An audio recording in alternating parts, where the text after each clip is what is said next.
Hello everyone, welcome to Anand sir YouTube channel. आज हम लोग कूलम्स लॉ को वेक्टर फॉर्म में स्टडी करेंगे। तो अभी प्रीवियस वीडियो में हम लोगों ने कूलम्स लॉ को देखा था, लेकिन वो कूलम्स लॉ का स्केलर फॉर्म था, जो कि मैंने यहाँ पे राइट साइड में नोट में लिखा हुआ है। कूलम्स लॉ को स्केलर फॉर्म में हम लोग कैसे लिखते हैं, कैपिटल एफ जो कि फोर्स होता है वो होता है बराबर 1/4πε0 Q1 Q2 divided by R square. यहाँ पे एप्सिलॉन नॉट क्या है, या epsilon 0 it is permittivity of free space, और इसकी जो वैल्यू होती है वो होती है 8.85 × 10⁻12 C स्क्वायर n-1 m⁻²।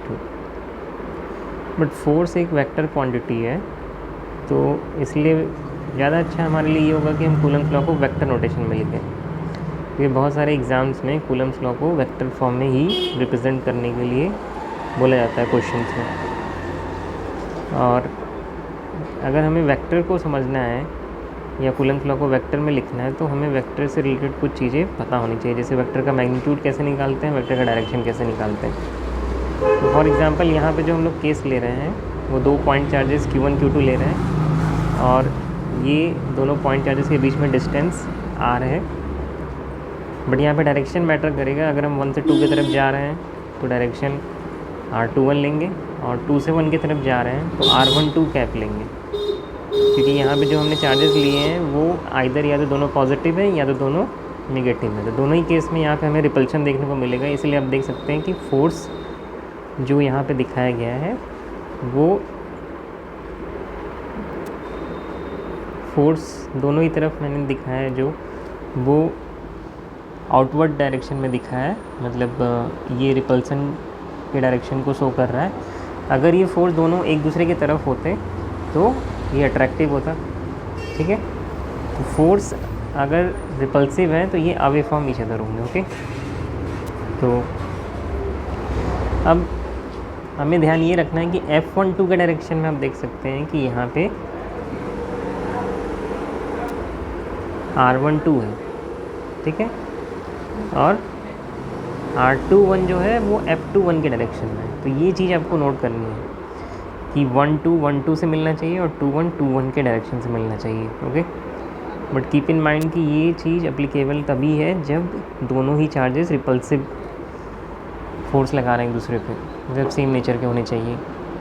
अब अगला चीज़ हमें ये बताना है कि R12 वेक्टर है क्या। R12 वेक्टर है position vector of Q1 with respect to Q2, और R21 क्या है, position vector of Q2 with respect to Q1, okay.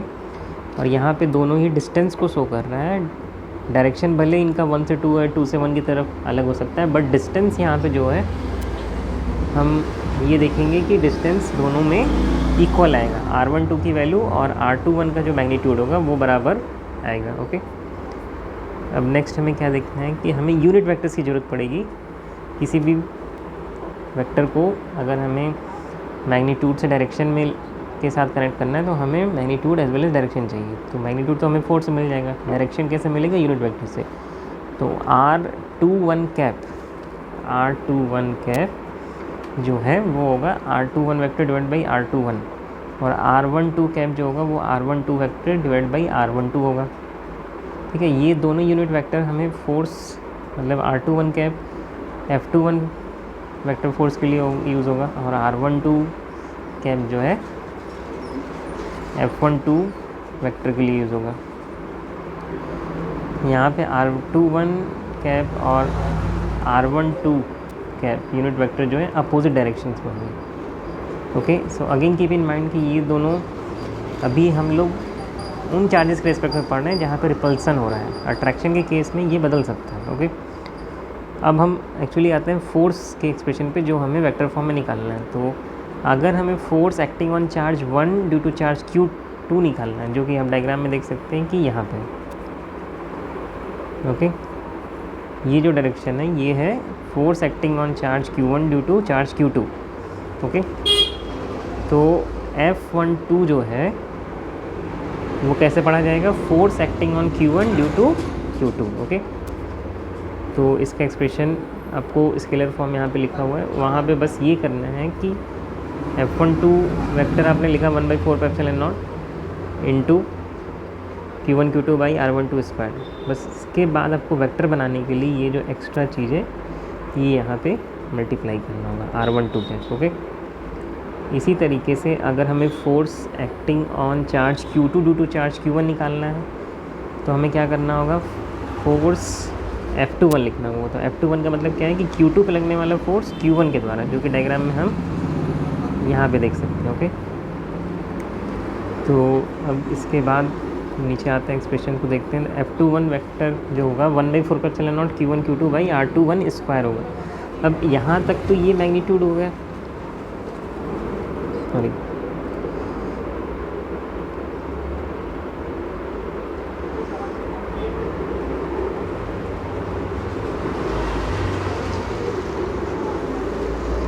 अब देखिए यहाँ तक तो ये मैग्नीट्यूड हो गया। ओके, सॉरी यहाँ से लेकर यहाँ तक ये मैग्नीट्यूड हो गया, और इसमें डायरेक्शन जोड़ने के लिए हमें ये चीज़ लाना पड़ेगा। जब हम मैग्नीट्यूड और डायरेक्शन को मिला देंगे तो ये हमें एक वेक्टर क्वांटिटी दे देगा।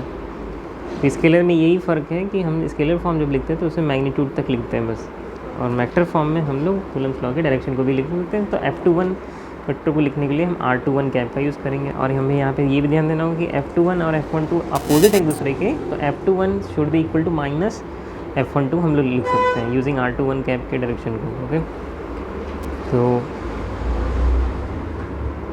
आई होप कि आप लोग को ये वीडियो अच्छा लगा होगा।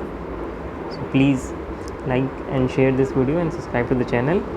Thank you for watching this video and have a nice day.